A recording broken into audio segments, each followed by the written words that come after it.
இதுக்கு முன்னாடி இந்த இஷ்யூ வந்தப்போ அங்கே கூடின கூட்டத்தை நீங்கள் பார்த்துருப்பீங்க. பல்வேறு அமைப்புகள், தலைவர்கள் அங்கே வந்திருந்தாங்க. ஸோ அங்கே ஒரு கூட்டம் கூடுது, ஒரு இஷ்யூ ஆகுது. பாஜகவினுடைய அரசியலில் இந்த மாதிரியான சிக்கல்கள் வரும். திமுக எதிர்க்கும், அது அவங்களுடைய அரசியல். ஆனால் இது லைம்லைட்டுக்கு வந்துருன்றதுக்காக இந்த மாதிரியான பிரச்சனைகள் நம்ம இதுக்கப்புறம் பேசவே மாட்டோம். அப்போ இதுக்கு தீர்வுன்னு வந்து தாவேக்கு ஆட்சிக்கு வரும்போது உங்களுக்கு தீர்வு பார்ப்பீங்க. அங்கே முதல்ல இது நான் திரும்பவும் சொல்கிறேன், இது ஒரு ஜனநாயகமான நாடு.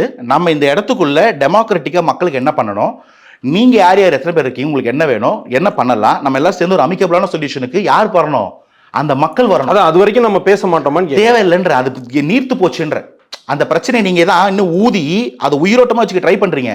என் திருப்பரங்குன்ற மக்கள் தாண்டி போயிட்டாங்க. ஸோ விஜய் அவர்கள் பேசியிருந்தா அது இன்னும் லைம்லைட்டுக்கு வந்திருக்கும். நான் சொல்கிறேன், எப்பயுமே ஒரு பிரச்சனையான விஷயங்களை, ஒரு மக்களை பிரிக்கிற எதாக இருந்தாலும், நீங்கள் ஜாதி, மதம், மொழி, இனம், கலரு, பிறந்த இடம், பிறந்த பொறுப்பு, இதெல்லாம் வச்சுக்கிட்டு நீங்கள் பிரிக்கிறீங்கன்னு வச்சுங்களேன், இது பேர் பிரிவினைவாதம்.